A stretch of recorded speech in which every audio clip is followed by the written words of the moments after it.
أعوذ بالله من الشيطان الرجيم. بسم الله الرحمن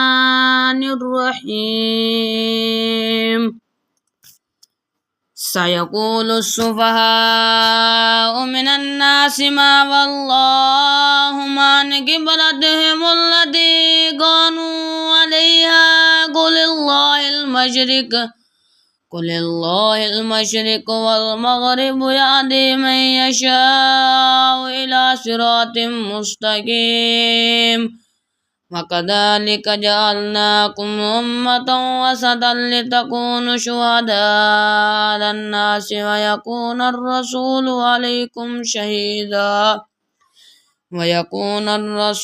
عليكم شهيدا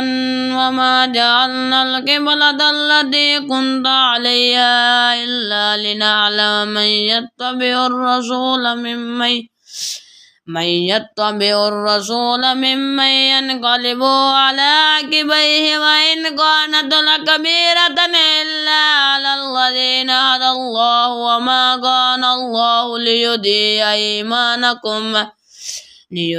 إيمانكم إن الله بالناس لرؤوف رحيم. قد نرى تقلب وجهك في السماء فلنولينك قبلة ترضاها فول وجهك شطر المسجد الحرام وحيث ما كنتم فولوا وجوهكم شطره وإن الذين أوتوا الكتاب ليعلمون أنه الحق من ربهم وما الله بغافل عما يعملون. ولئن آتيت الذين أوتوا الكتاب بكل آية ما تبعوا قبلتك وما أنت بتابع قبلتهم وما بعضهم بتابع قبلة بعض. ولئن اتبعت آباءهم من بعد ما جاءك من العلم إنك إذا لمن الظالمين. الذين آتيناهم الكتاب يعرفونه كما يعرفون أبناءهم وإن فريقا منهم ليكتمون الحق وهم يعلمون. الحق من ربك فلا تكونن من الممترين ولكل وجهة هو موليها فاستبقوا الخيرات أينما تكونوا يأتي بكم الله جميعا إن الله على كل شيء قدير. ومن حيث خرجت فول وجهك شطر المسجد الحرام وإنه للحق من ربك وما الله بغافل عما تعملون. ومن حيث خرجت فول وجهك شطر المسجد الحرام وحيث ما كنتم فولوا وجوهكم شطره لئلا يكون للناس عليكم حجة إلا الذين ظلموا منهم فلا تخشوهم واخشوني ولأتم نعمتي عليكم ولعلكم تعتدون. كما أرسلنا فيكم رسولا منكم يتلو عليكم آياتنا ويزكيكم ويعلمكم الكتاب والحكمة ويعلمكم ما لم تكونوا تعلمون. فاذكروني أذكركم واشكروا لي ولا تكفرون. يا أيها الذين آمنوا استعينوا بالصبر والصلاة إن الله مع الصابرين. ولا تقولوا لمن يقتل في سبيل الله أموات بل أحياء ولكن لا تشعرون. ولنبلونكم بشيء من الخوف والجوع ونقص من الأموال والأنفس والثمرات وبشر الصابرين الذين إذا أصابتهم مصيبة قالوا إنا لله وإنا إليه راجعون أولئك عليهم صلوات من ربهم ورحمة وأولئك هم المعتدون إن الصفا والمروة من شعائر الله فمن حج البيت أو اعتمر فلا جناح عليه أن يطوف بهما ومن تطوع خيرا فإن الله شاكر عليم إن الذين يكتمون ما أنزلنا من البينات والهدى من بعد ما بيناه للناس في الكتاب أولئك يلعنهم الله ويلعنهم اللائنون إلا الذين تابوا وأصلحوا وبينوا فأولئك أتوب عليهم وأنا التواب الرحيم إن الذين كفروا وماتوا وهم كفار أولئك عليهم لعنة الله والملائكة والناس أجمعين خالدين فيها لا يخفف عنهم العذاب ولا هم ينذرون وإلهكم إله واحد لا إله إلا هو الرحمن الرحيم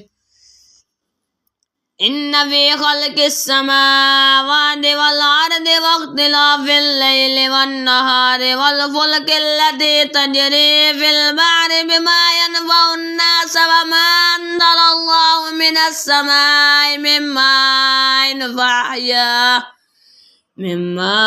فأحيا به الأرض بعد موتها وبث فيها من كل دابة وتصريف الرياح والسحاب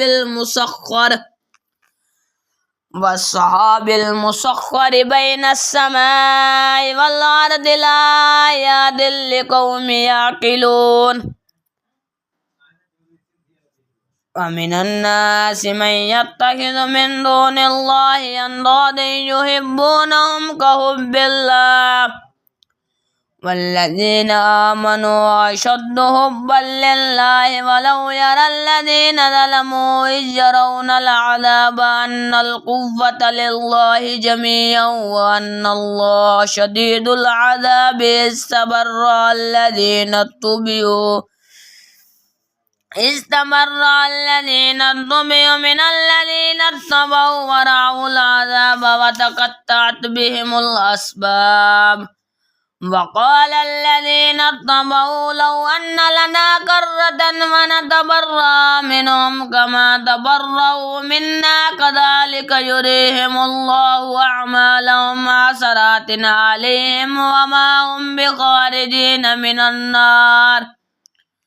يا أيها الناس كلوا مما في الأرض حلالا طيبا ولا تتبعوا خطوات الشيطان إنه لكم عدو مبين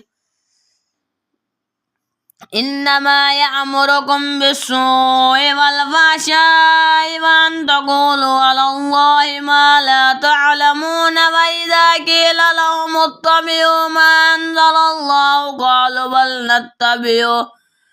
قالوا بل نتبع ما ألفينا عليه آباءنا ولو كان آباؤهم لا يعقلون شيئا ولا يعتدون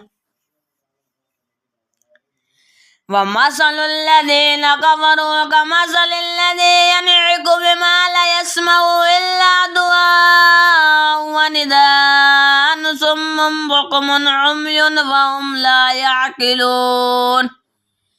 يا أيها الذين آمنوا كلوا من طيبات ما رزقناكم واشكروا لله إن كنتم إياه تعبدون إنما حرم عليكم الميتة والدم ولحم الخنزير وما أهل به لغير الله فمن اضطر غير باغ ولا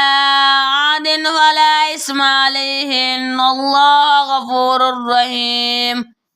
إن الذين يكتمون ما أنزل الله من الكتاب ويشترون به ثمنا قليلا أولئك ما يأكلون في بطونهم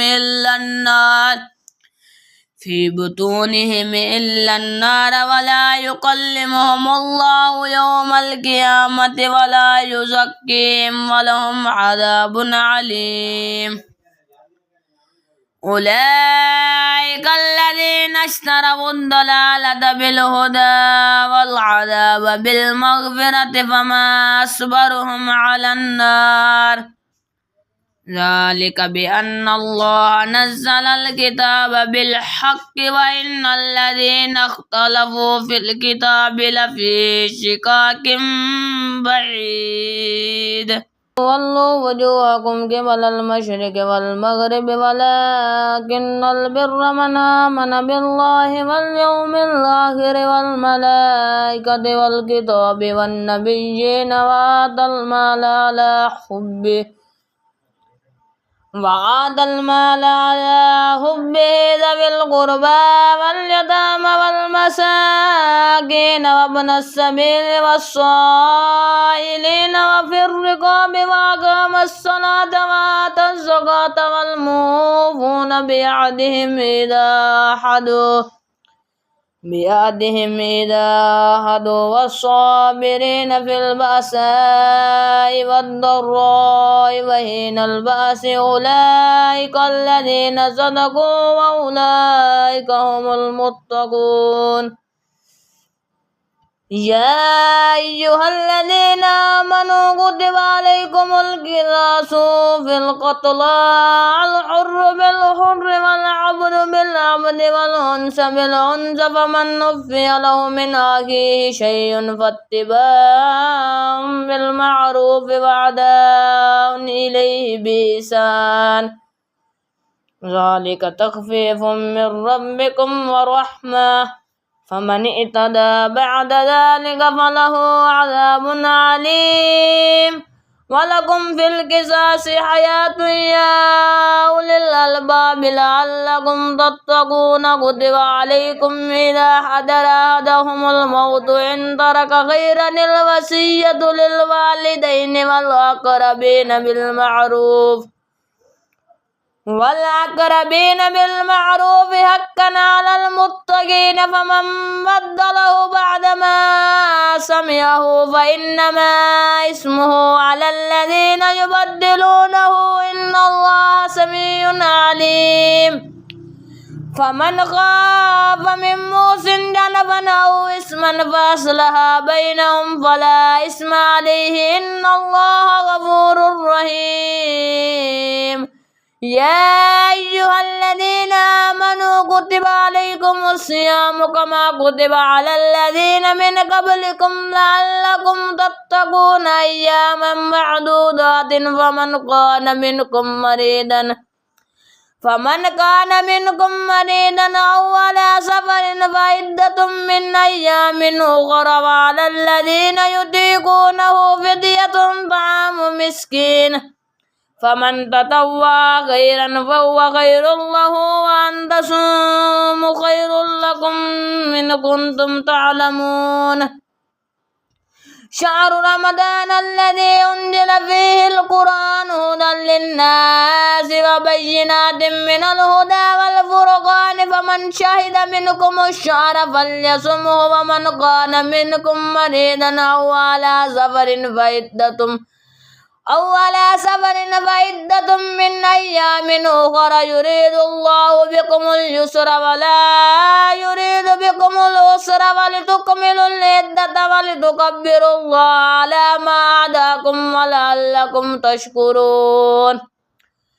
ولعلكم تشكرون وإذا سأل عبادي إني فإني قريب أجيب دعوة الداع إذا دعاني فليستجيبوا لي وليؤمنوا بي لعلهم يرشدون. أحل لكم ليلة الصيام الرفث إلى نسائكم هن لباس لكم وأنتم لباس لهن. علم الله أنكم كنتم تختانون أنفسكم فتاب عليكم وعفى عنكم فلا باشروهن وابتغوا ما كتب الله لكم وكلوا واشربوا حتى يتبين لكم الخيط الأبيض من الخيط الأسود من الفجر ثم أتموا الصيام إلى الليل ولا تباشروهن وأنتم عاكفون في المساجد تلك حدود الله فلا تقربوها كذلك يبين الله آياته للناس لعلهم يتقون. ولا تأكلوا أموالكم بينكم بالباطل وتدلوا بها إلى الحكام لتأكلوا فريقا من أموال الناس بالإثم وأنتم تعلمون. سيسألون عن الأهلة قل هي مواقيت للناس والحج وليس البر بأن تأتوا البيوت من ظهورها ولكن البر من اتقى وأتوا البيوت من أبوابها واتقوا الله لعلكم تفلحون. وقاتلوا في سبيل الله الذين يقاتلونكم ولا تعتدوا إن الله لا يحب المعتدين.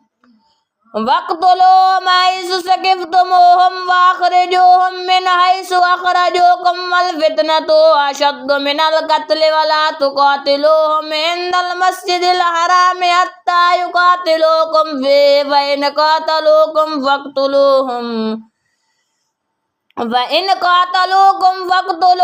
كذلك جزاء الكافرين. فإن انتهوا فإن الله غفور رحيم.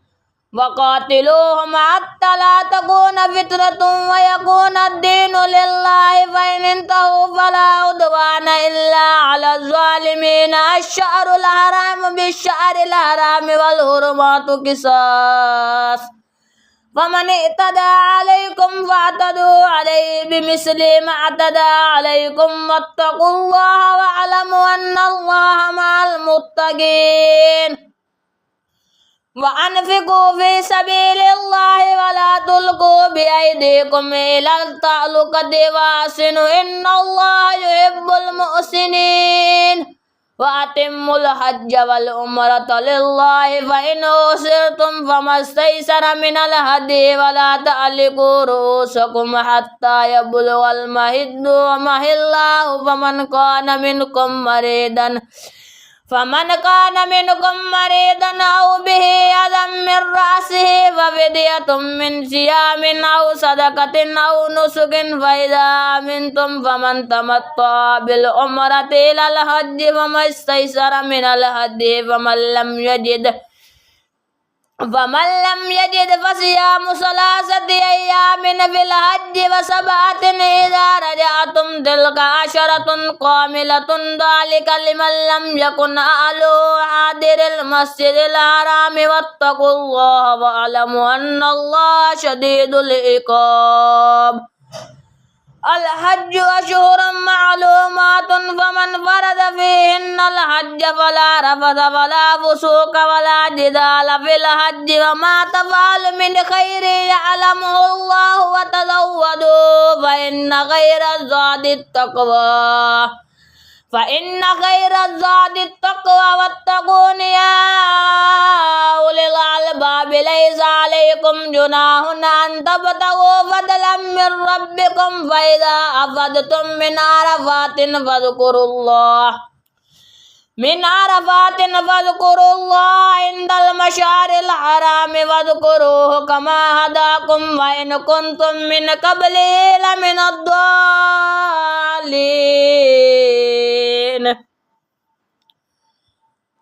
ثم أفيضوا من حيث أفاض الناس واستغفروا الله إن الله غفور رحيم فإذا قضيتم مناسككم فاذكروا الله كذكركم آباءكم أو أشد ذكرا فمن الناس من يقول ربنا آتنا في الدنيا وما له في الآخرة من خلاق ومنهم من يقول ربنا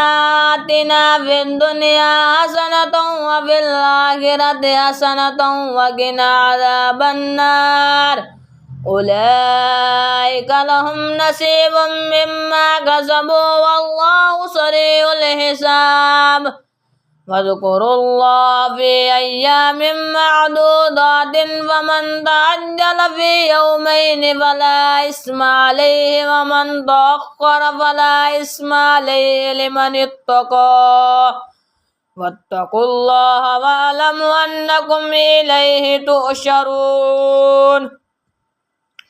ومن الناس من يعجبك قوله في الحياة الدنيا ويشهد الله على ما في قلبه وهو على الحساب وإذا تولى سعى في الأرض ليفسد فيها ويهلك الحرث والنسل والله لا يحب الفساد وإذا قيل له اتق الله أخذته العزة بالإثم وحسبه جهنم ولبئس المهاد ومن الناس من يشري نفسه ابتغاء مرضات الله والله رؤوف بالعباد يا أيها الذين آمنوا ادخلوا في السلم كافة ولا تتبعوا خطوات الشيطان إنه لكم عدو مبين فإن ضللتم من بعد ما جاءتكم البينات فاعلموا أن الله عزيز حكيم هل ينظرون إلا أن يأتيهم الله في ظلل من الغمام والملائكة وقضي الأمر وإلى الله ترجع الأمور سل بني إسرائيل كما آتيناهم من آيات بينة ومن يبدل نعمة الله من بعد ما جاءته فإن الله شديد العقاب زين للذين كفروا الحياة الدنيا ويسخرون من الذين آمنوا والذين اتقوا فوقهم يوم القيامة والله يرزق من يشاء بغير حساب كان الناس أمة واحدة فبعث الله النبيين مبشرين ومنذرين وأنزل معهم الكتاب بالحق ليحكم بين الناس فيما اختلفوا فيه وما اختلف فيه إلا الذين أوتوه من بعد ما جاءتهم البينات بغيا بينهم فهدى الله الذين آمنوا لما اختلفوا فيه من الحق بإذنه والله يهدي من يشاء إلى صراط مستقيم أم حسبتم أن تدخلوا الجنة ولما يأتيكم مثل الذين خلوا من قبلكم مستهم البأساء والضراء وزلزلوا حتى يقول الرسول والذين آمنوا معه متى نصر الله ألا إن نصر الله قريب يسألونك ماذا ينفقون قل ما أنفقتم من خير فللوالدين والأقربين واليتامى والمساكين وابن السبيل وما تفعلوا من خير فإن الله به عليم كتب عليكم القتال وهو كره لكم وعسى أن تكرهوا شيئا وهو خير لكم وعسى أن تحبوا شيئا وهو شر لكم والله يعلم وأنتم لا تعلمون يسألونك عن الشهر الحرام قتال فيه قل قتال فيه كبير وصد عن سبيل الله وكفر به والمسجد الحرام وإخراج أهله منه أكبر عند الله والفتنة أكبر من القتل ولا يزالون يقاتلونكم حتى يردوكم عن دينكم إن استطاعوا ومن يرتد منكم عن دينه فيمت وهو كافر فأولئك حبطت أعمالهم في الدنيا والآخرة وأولئك أصحاب النار هم فيها خالدون إن الذين آمنوا والذين هاجروا وجاهدوا في سبيل الله أولئك يرجون رحمة الله والله غفور رحيم يسألونك عن الخمر والميسر قل فيهما اسم كبير ومنافع للناس واسمهما أكبر من نفعهما ويسألونك ماذا ينفقون قل العفو كذلك يبين الله لكم الآيات لعلكم تتفكرون في الدنيا والآخرة ويسألونك عن اليتامى قل إصلاح لهم خير وإن تخالطوهم فإخوانكم والله يعلم المفسد من المصلح ولو شاء الله لعنتكم إن الله عزيز حكيم ولا تنكحوا المشركات حتى يؤمن ولا أمة مؤمنة خير من مشركة ولو أعجبتكم ولا تنكحوا المشركين حتى يؤمنوا ولا عبد مؤمن خير من مشرك ولو أعجبكم أولئك يدعون إلى النار والله يدعو إلى الجنة والمغفرة بإذنه ويبين آياته للناس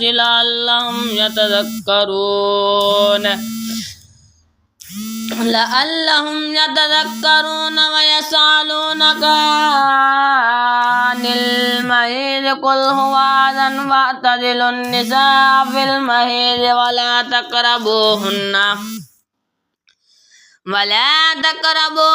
حتى يطهرن فإذا تطهرن فأتوهن من حيث أمركم الله إن الله يحب التوابين ويحب المتطهرين نساؤكم حرث لكم فأتوا حرثكم أنى شئتم وقدموا لأنفسكم واتقوا الله واعلموا أنكم ملاقوه وبشر المؤمنين ولا تجعلوا الله عرضة لأيمانكم أن تبروا وتتقوا وتصلحوا بين الناس والله سميع عليم لا يؤاخذكم الله باللغو في أيمانكم ولكن يؤاخذكم بما كسبت قلوبكم والله غفور حليم للذين يؤلون من نسائهم تربص 4 أشهر فإن فاءوا فإن الله غفور رحيم وإن عزموا الطلاق فإن الله سميع عليم والمطلقات يتربصن بأنفسهن ثلاثة قروء ولا يحل لهن أن يكتمن ما خلق الله في أرحامهن إن كن يؤمن بالله واليوم الآخر وبولتهن حق بردهن في ذلك إن أرادوا إصلاحا ولهن مثل الذي عليهن بالمعروف وللرجال عليهن درجة والله عزيز حكيم. الطلاق مرتان فإمساك بمعروف أو تسريح بإحسان ولا يحل لكم أن تأخذوا مما آتيتموهن شيئا إلا أن يخافا ألا يقيما حدود الله فإن خفتم ألا يقيما حدود الله فلا جناح عليهما فيما افتدت به تلك حدود الله فلا تعتدوها ومن يتعد حدود الله فأولئك هم الظالمون. فإن طلقها فلا تحل له من بعد حتى تنكح زوجا غيره فإن طلقها فلا جناح عليهما أن يتراجعا إن ظنا أن يقيما حدود الله وتلك حدود الله يبينها لقوم يعلمون. وإذا طلقتم النساء فبلغن أجلهن فأمسكوهن بمعروف أو سرحوهن بمعروف ولا تمسكوهن ضرارا لتعتدوا ومن يفعل ذلك فقد ظلم نفسه ولا تتخذوا آيات الله هزوا واذكروا نعمة الله عليكم وما أنزل عليكم من الكتاب والحكمة يعظكم به واتقوا الله واعلموا أن الله بكل شيء عليم. وإذا طلقتم النساء فبلغن أجلهن فلا تعضلوهن أن ينكحن أزواجهن إذا تراضوا بينهم بالمعروف ذلك يوعظ به من كان منكم يؤمن بالله واليوم الآخر ذلكم أزكى لكم وأطهر والله يعلم وأنتم لا تعلمون. والوالدات يرضعن أولادهن حولين كاملين لمن أراد أن يتم الرضاعة وعلى المولود له رزقهن وكسوتهن بالمعروف لا تكلف نفس إلا وسعها لا تضار والدة بولدها ولا مولود له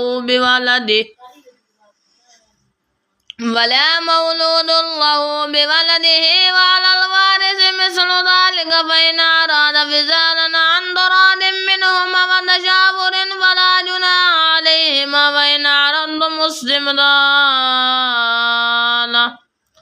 وإن أردتم أن تسترضعوا أولادكم فلا جناح عليكم إذا سلمتم ما آتيتم بالمعروف واتقوا الله واعلموا أن الله بما تعملون بصير. والذين يتوفون منكم ويذرون أزواجا يتربصن بأنفسهن 4 أشهر وعشرا فإذا بلغن أجلهن فلا جناح عليكم فيما فعلن في أنفسهن بالمعروف والله بما تعملون خبير. ولا جناح عليكم فيما عرضتم به من خطبة النساء وأكننتم في أنفسكم علم الله أنكم ستذكرونهن ولكن لا تواعدوهن سرا إلا أن تقولوا قولا معروفا ولا تعزموا عقدة النكاح حتى يبلغ الكتاب أجله واعلموا أن الله يعلم ما في أنفسكم فاحذروه واعلموا أن الله غفور عليم. لا جناح عليكم إن طلقتم النساء ما لم تمسوهن أو تفرضوا لهن فريضة ومتعوهن على الموسع قدره وعلى المقتر قدره متاعا بالمعروف حقا على المحسنين. وإن طلقتموهن من قبل أن تمسوهن وقد فرضتم لهن فريضة نصف ما فرضتم إلا أن يعفون أو يعفو الذي بيده عقدة النكاح وأن تعفوا أقرب للتقوى ولا تنسوا الفضل بينكم إن الله بما تعملون بصير. حافظوا على الصلوات والصلاة الوسطى وقوموا لله قانتين. فإن خفتم فرجالا أو ركبانا فإذا أمنتم فاذكروا الله كما علمكم ما لم تكونوا تعلمون. والذين يتوفون منكم ويذرون أزواجا وصية لأزواجهم متاعا إلى الحول غير إخراج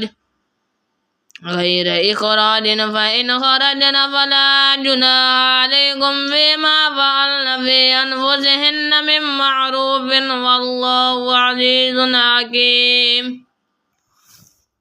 وللمطلقات متاع بالمعروف حقا على المتقين كذلك يبين الله لكم آياته لعلكم تعقلون. ألم تر إلى الذين خرجوا من ديارهم وهم ألوف حذر الموت فقال لهم الله موتوا ثم أحياهم إن الله لذو فضل على الناس ولكن أكثر الناس لا يشكرون. وقاتلوا في سبيل الله واعلموا أن الله سميع عليم.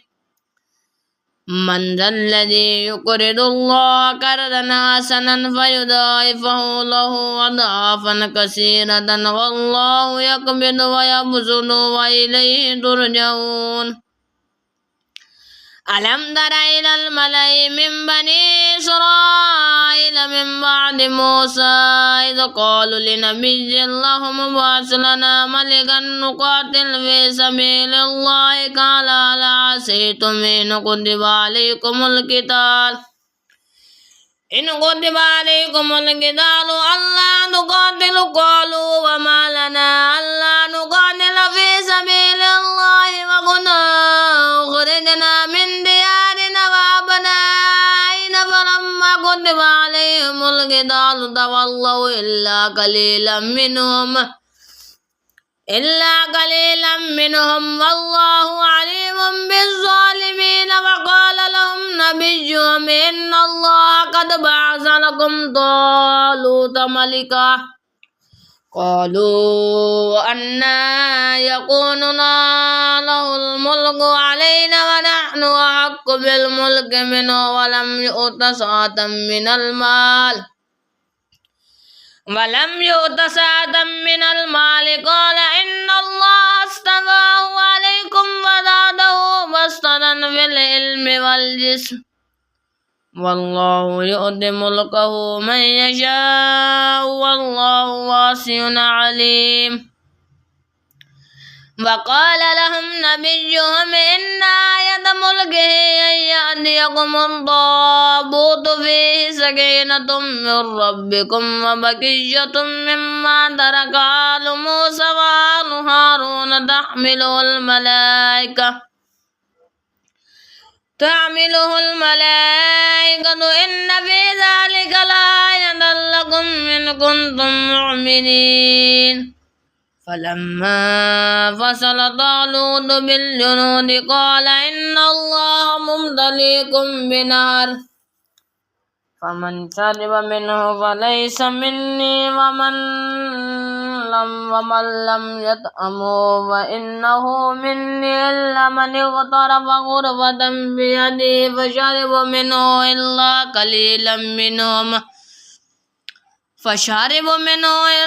قليلا منهم فلما جاوزه هو والذين آمنوا معه قالوا لا طاقة لنا اليوم بجالوت وجنوده قال الذين يظنون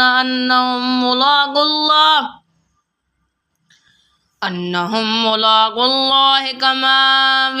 كم من فئة قليلة غلبت فئة كثيرة بإذن الله والله مع الصابرين ولما برزوا لجالوت وجنوده قالوا ربنا أفرغ علينا صبرا وثبت أقدامنا وانصرنا على القوم الكافرين فهزموهم بإذن الله وقتل داود جالوت وآتاه الله الملك والحكمة وعلمه مما يشاء ولولا دفع الله الناس بعضهم ببعض لفسدت الأرض ولكن الله ذو فضل على العالمين تلك آيات الله نتلوها عليك بالحق وإنك لمن المرسلين